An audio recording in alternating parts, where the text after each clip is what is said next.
छत्तीसगढ़ में जबरन धर्म परिवर्तन कराने वालों के खिलाफ सरकार सख्त एक्शन लेने जा रही है। मानसून सत्र में धर्मांतरण के खिलाफ बिल आ सकता है। तो कैसा होगा ये नया कानून और इसे लेकर क्यों सवाल खड़े कर रहा है विपक्ष? ये रिपोर्ट देखिए। डबल ट्रिपल का कोई मामला नहीं। आने वाला विधानसभा सत्र है, सब कुछ ठीक रहा तो इसी सत्र में स्पष्ट हो जाएगा। छत्तीसगढ़ के गृह मंत्री विजय शर्मा के इस बयान के बाद धर्मांतरण के खिलाफ कानून आने की अटकलें तेज हो गई है। शायद सरकार मानसून सत्र में ही धर्मांतरण बिल लेकर आ सकती है, जिसे लेकर सियासी बयानबाजी का दौर भी शुरू हो गया है। भूपेश बघेल ने बीजेपी पर डबल गेम खेलने के आरोप लगाए। पूर्व सीएम का आरोप है कि रमन सरकार में प्रदेश में सबसे ज्यादा चर्च बने हैं। वहीं दीपक बैज ने पूछा कि 1 साल से संकेत दे रहे हैं, लेकिन इसे अमली जामा कब पहनाएंगे? मैं तो कह रहा हूँ आंकड़े निकाले ना, इसके शासनकाल में कितने चर्च बने, कितने मतांतरण हुए, ये बताएं।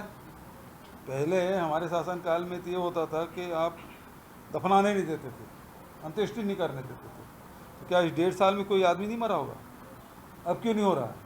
तो आपको राजनीति करना है। ये तो संकेत तो पिछले 1 साल से दे रहे, वो तो सिर्फ संकेत ही है, लेकिन अमली जामा कब पहनाएंगे? ये तो सवाल हम पूछ रहे। आज आपको डबल इंजन सरकार है, छत्तीसगढ़ में भी देश में भी। आपको यहाँ से लेकर देश तक आपको कानून बनाना चाहिए। कौन रोका है आपको कानून बनाने के लिए? छत्तीसगढ़ विधानसभा बजट सत्र के दौरान बीजेपी विधायक और पूर्व मंत्री अजय चंद्राकर ने अपनी ही सरकार को घेरा था और चंगाई सभा की आड़ में धर्मांतरण के आरोप लगाए थे। हाल ही में आरएसएस के मंच पर भी बस्तर के आदिवासी नेता अरविंद नेताम ने भी इसे लेकर चिंता जाहिर की थी। तो सरकार भी लगातार धर्मांतरण के खिलाफ कड़े एक्शन लेने की बात कहती आई है। आखिर अब वो वक्त आने वाला है, लेकिन विपक्ष बीजेपी सरकार पर ही डबल गेम खेलने के आरोप मढ़ रही है। तो बीजेपी की तरफ से भी करारा पलटवार हुआ। एकदम निश्चिंत रहें, वो डबल ट्रिपल का कोई मामला नहीं। आने वाला विधानसभा सत्र है, सब कुछ ठीक रहा तो इसी सत्र में स्पष्ट हो जाएगा। हम केवल देश को एक सशक्त राष्ट्र बनाने के लिए और जो धर्मांतरण है, चूंकि धर्मांतरण जब जब हुआ है, जब मतांतरण हुआ है, तब तब देश बटा है। और जहां भी इस प्रकार की धर्मांतरण की बात आएगी, जो भी संविधान और कानून के तहत है, उसको भाजपा सरकार करेगी। धर्मांतरण के खिलाफ सरकार सख्त कानून लाने की तैयारी में है। धर्मांतरित आदिवासियों को नहीं मिलेगा आरक्षण, अनुसूचित जनजाति की कैटेगरी से होंगे बाहर।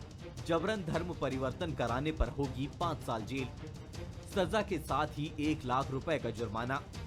अभी 20,000 रुपए जुर्माना और 3 साल जेल। अगर महिला और नाबालिग है तो 4 साल की सजा। वाहन होंगे राजसात, संस्थागत मामले में लाइसेंस रद्द। सामूहिक धर्मांतरण पर 10 साल तक की सजा। धर्म बदलने कलेक्टर को 1 महीने पहले देना होगा आवेदन। दूसरे राज्यों के कानून की भी हो रही समीक्षा।